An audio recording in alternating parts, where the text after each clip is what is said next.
Slovak Prime Minister Robert Fico has launched explosive accusations against former UK Prime Minister Boris Johnson, claiming he actively blocked a potential 2022 peace deal between Russia and Ukraine.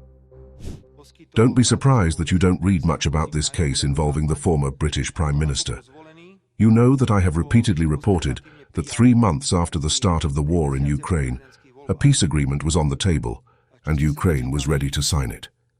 People like Mr. Johnson, who was already a member of the British Parliament at the time, began to get involved. He was not Prime Minister, and these people very actively persuaded not only Western leaders, but above all the Ukrainian government not to sign the peace agreement under any circumstances, so that the war would continue. Because the strategy was that this war would provide an opportunity to bring the Russian Federation to its knees. But anyone who knows the Russians knows that when they are on their knees, it is only because they are tying their shoelaces. So this strategy did not work. Fico says the agreement was on the table 3 months after the war began.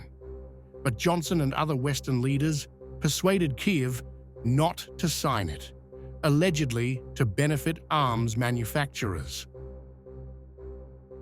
The Slovak premier alleges Johnson received $1 million for his foundation from a businessman connected to arms supplies to Ukraine, shortly after discouraging the deal.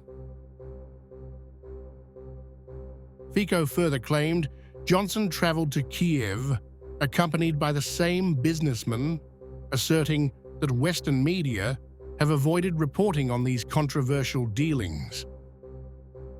3 months after the war began, Boris Johnson was very active in persuading them not to sign a peace agreement, and only then did he receive £1 million for his foundation from a well-known businessman from an arms company that supplies weapons to Ukraine.